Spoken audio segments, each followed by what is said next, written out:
Good morning, children. Continuing with the chapter, here we are going to learn about audible and inaudible sound. Now, we know that all vibrating bodies they produce sound waves. Okay, but do we hear all of them? No. Why? Because our ears they are sensitive to a range of frequency. And what is that range of frequency? That range of frequency is 20 hertz to 20,000 hertz. So sounds having frequencies between 20 hertz, HERTZ, 20 hertz to 20,000 hertz is known as audible range. Okay. Now this sound in the audible range is called the sonic sound or the audible sound. Then what is inaudible sound? Sounds which have frequency less than 20 hertz or higher than 20,000 hertz. It is inaudible sound. So sounds which have frequency less than 20 hertz is inaudible to us. We cannot hear the sound. And sounds having frequencies higher than 20,000 hertz is also inaudible to us.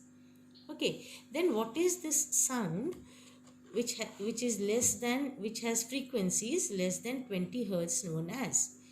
The sounds which have frequency less than 20 hertz is known as infrasonic sound or subsonic sound. Okay, and sounds which have frequencies above 20,000 hertz is known as ultrasonic sounds. Certain animals like dogs, then leopards, they have the ability to hear this high frequency sounds, that is this ultrasonic sounds. Okay, then dolphins, it is an aquatic animal, isn't it? It also has the ability to hear this ultrasonic sound, and it uses this ultrasonic sound to locate its prey. These dolphins, they make all sorts of sounds like squeaking, chirping. They make all these sounds, and with these they are they can communicate with each other. Okay, and they have a sound sensing system also, which enables the dolphins to find objects under the water, and they can swim with great accuracy. Okay, now bats also send a series of ultrasonic sound waves. The sounds that the bat sends, these are so high that in frequency that the human ear cannot hear it. Okay, then when these sound waves that are sent by the bat, it strikes against the object in the path of the flight, then it sends echoes to the bat's ear. Okay, we know that when sound waves they strike an object, it gets reflected back. Okay, so when the sound waves produced by the bat strikes against the object in the path, then it gets back the echo, and the echo hits the bat's ear. Now this echo that hits the bat's ear, it tells the bat how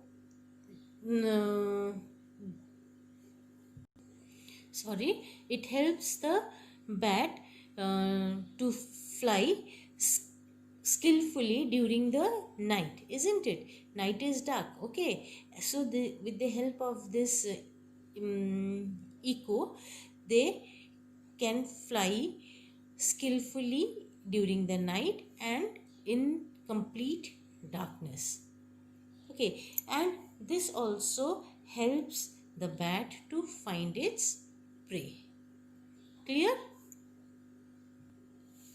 These ultrasonic vibrations, these are also used to detect the presence of tumors or any abnormal growth in the human body. Okay, and this, how do we locate it? By using ultrasonic oscilloscope. Okay, then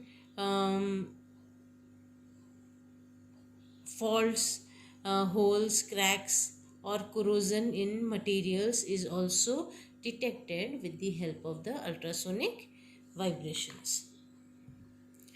You know, ultrasonic sounds, these are also used by the fishermen to locate a shoal of fish in the sea.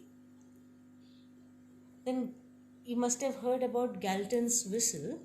It is a whistle that can produce frequency greater than 20,000 hertz. Okay, dogs, you know, dogs, they are specially trained to respond to this whistle. Ultrasonic vibrations are used to locate and track submarines. Clear? Then coming to speed of sound in different medium. Speed of sound, it mainly depends upon the elasticity, density of the medium, pressure, speed of the fluid medium, temperature and humidity. Now when there is thunder and lightning, what do you observe?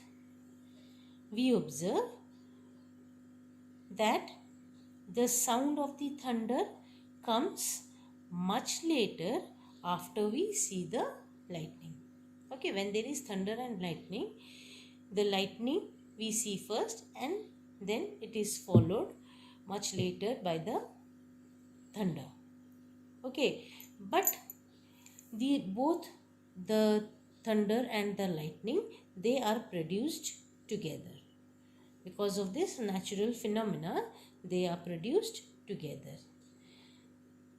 But then speed of light is what? It is much higher compared to that of the speed of the sound.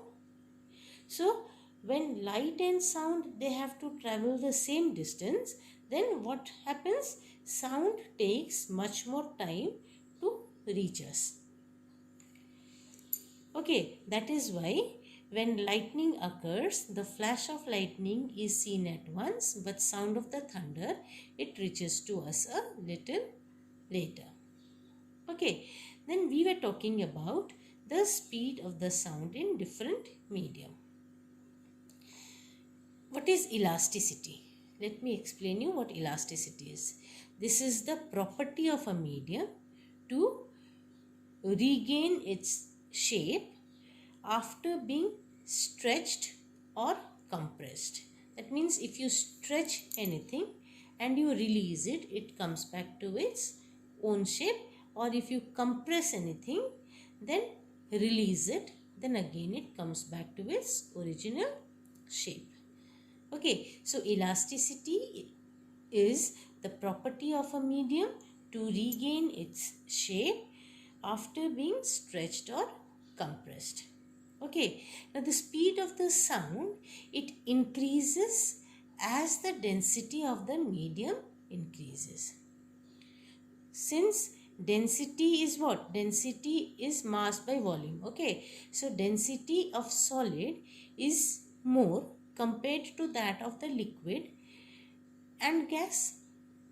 Okay, so sound travels much faster in solids, then next it travels in liquids, and it travels the slowest in the gases or air. Okay, and this speed of the sound, it also depends upon the pressure, speed of the fluid medium, temperature and humidity.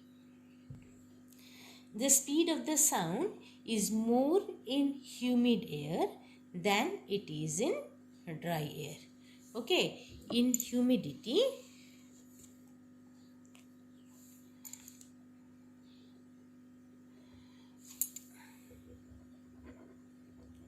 speed of sound is more in humid air. Okay, it is more in humid air than in the dry air. Okay, the speed of the sound, it increases as the density of the medium increases. Now let us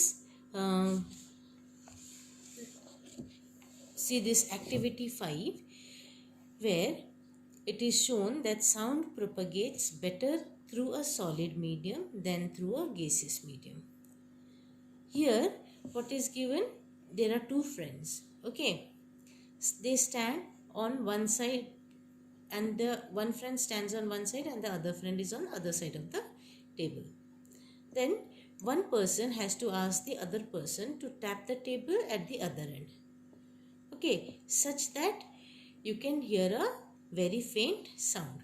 Now when you place your ear on the table, on the surface of the table, you will hear a much louder and a clearer sound. Okay, a much louder and a clearer sound is heard when we place the ear on the table.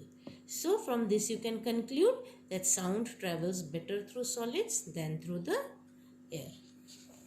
Now what is noise pollution?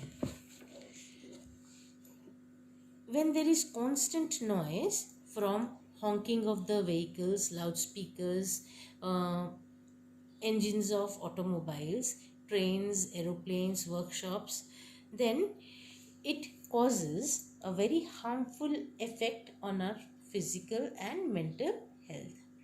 Okay, the constant noise, it produces a very harmful effect on our physical and our mental health. So this type and the level of the sound which has the harmful effect on human beings is known as noise pollution. Okay, so it is always essential that we should avoid noise pollution. Clear? I think this chapter is clear to you. The activity 6, you are going to read it out for yourself. If you don't understand it, you can ask in the WhatsApp group. Thank you. Read the chapter 2 to 3 times so that you understand each and everything very nicely.